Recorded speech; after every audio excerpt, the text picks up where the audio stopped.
J'ai l'impression qu'on est dans un grand dilemme du prisonnier et que va falloir être intelligent et faire quelque chose que un dilemme du prisonnier par définition tu peux pas le gagner en tant qu'individu. Donc va falloir être intelligent collectivement pour se dire ok, où est-ce qu'on veut aller, qu'est-ce qu'on veut créer, qu'est-ce qu'on veut faire, comment on veut vivre le siècle à venir.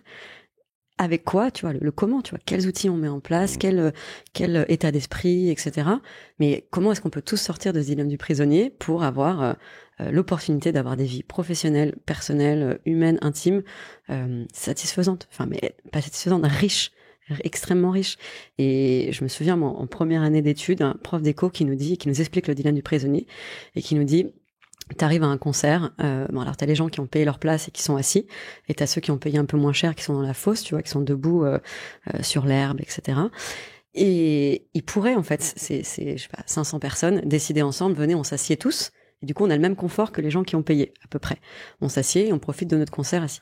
Sauf que tu auras toujours quelques personnes qui vont se mettre debout. En fait, t'arrives pas à 500 à dire on se met tous assis.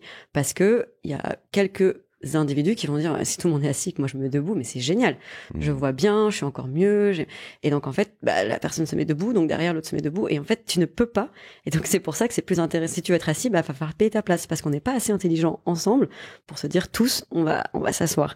Et j'ai l'impression qu'on est un peu dans ce, tu vois, un dilemme du prisonnier, mais que ce soit au niveau du travail, mais aussi au niveau environnemental, au niveau on a besoin de réfléchir ensemble, collectivement, comment est-ce que on fait le point sur nos désirs individuels et collectifs pour ne pas être dans un monde et une logique de compétition et de c'est super parce que si toi tu dors et que t'en fais moins, moi je vais en profiter pour en faire plus. Tu vois, se réguler. Et j'ai fréquenter des gens qui, par exemple, qui travaillaient en finance, en fusion, tu vois, M&A, fusion, acquisition, tout ça, et qui me racontaient, je les voyais, mais se cramer, bosser, mais parfois, tu vois, se faire des nocturnes, des trucs et tout, et je comprenais pas, tu vois, je disais, mais j'ai l'impression que c'est structurel. Parfois, tu t'as pas de deal, donc c'est un peu plus tranquille, et parfois, tu vas te cramer pendant 6 semaines, mais pourquoi, en fait? Pourquoi vous faites ça? Bah oui, mais parce qu'en fait, on a le moins de temps possible pour faire une proposition, tu vois, de deal, et parce qu'il y a 3-4 autres banques ou fonds qui sont missionnés, et on est tous à essayer d'aller le plus rapidement possible pour faire le deal. Je savais pourquoi vous vous appelez pas tous les 4, les 4 fonds, pour vous dire, ça vous dit, on prend pas 6 semaines, on en prend 10. Eh ben non, mais ça marche pas comme ça. Oui, mais en fait, tout le monde serait plus heureux. À la limite, la seule personne qui serait lésée, c'est l'entreprise qui est en train d'ouvrir ses données et qui dit faites-moi une proposition. Mais même avec cette entreprise, on pourrait trouver un moyen. Mais non. En fait, vous êtes dans un dilemme du prisonnier et il y a personne qui va jouer le jeu. Mais si à 4, vous jouiez le jeu, tu ne rentrerais pas à 2h du matin, tu rentrerais peut-être à 23h. Tu ferais peut-être une meilleure proposition. Peut-être que d'autres personnes voudraient bosser en finance, qui ont plein de choses à apporter, mais qui veulent pas rentrer dans le jeu. Enfin, ton fils saurait comment tu t'appelles. Exactement. C'est déjà pas mal. Et en fait, du coup, tu peux pas dire à une personne qui se crame jusqu'à 2h du matin, mais qu'est-ce que tu fous? À part lui dire de partir, mais c'est pas l'idée, parce que là, ça se trouve, la personne, elle est passionnée de ce qu'elle fait, elle le fait bien, elle sent que ça a un impact, etc. Mais en revanche, tu peux prendre un peu de recul et dire, est-ce qu'on peut changer les règles du jeu? Et ce dilemme du prisonnier, il s'applique, tu vois, aussi au niveau environnemental, où en fait, t'es là, si toi tu continues de polluer, moi aussi je vais polluer, puis il y a pas de raison que moi je me limite si toi tu le fais pas, parce qu'en fait ça sert à rien. En fait, ce triangle de l'irresponsabilité, tu vois, non, c'est aux entreprises de le faire, non, c'est au gouvernement de mettre des lois, non, mais c'est aussi les consommateurs veulent pas changer, mais bref, est-ce qu'on peut tous se poser, respirer un bon coup et prendre des décisions un peu plus intelligentes? Ce qui est intéressant, c'est que parfois la loi, alors là pour le libéralisme peut t'empêcher de faire ça, notamment parce que ça peut vite aller sur du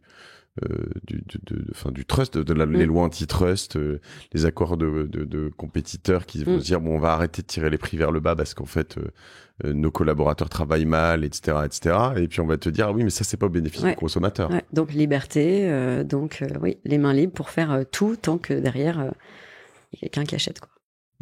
Mais je pense que c'est une grande question. Tu vois, je reviens sur l'urgence environnementale. En aucun cas, tu vois, de réponse. Je suis plus dans les questions et je suis très curieuse en fait des questions qu'on se pose et des modèles de réflexion. Mais par exemple, Aurélien Barraud, que j'adore, tu vois, scientifique, mais philosophe, poète, qui dit c'est bon quand même de se mettre des limites.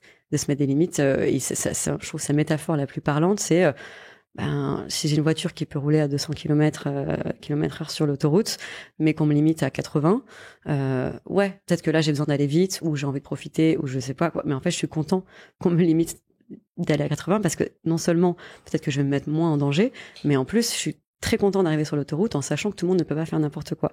Et c'est des limites qu'on a acceptées. On se dit pas non mais attendez, c'est pas la liberté, je suis censé et il y a peut-être certaines limites qu'on pourrait accepter à l'échelle plus globale et sur un point de vue environnemental. Et combien j'ai de personnes autour de moi qui me disent je prends encore l'avion, mais j'ai hâte qu'on m'en empêche.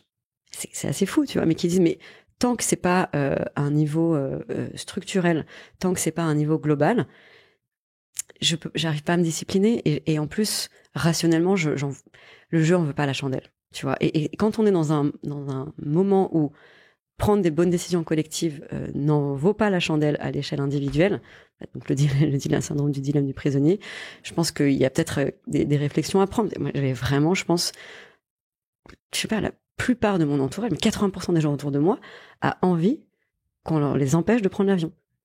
Mais ils ne le feront pas.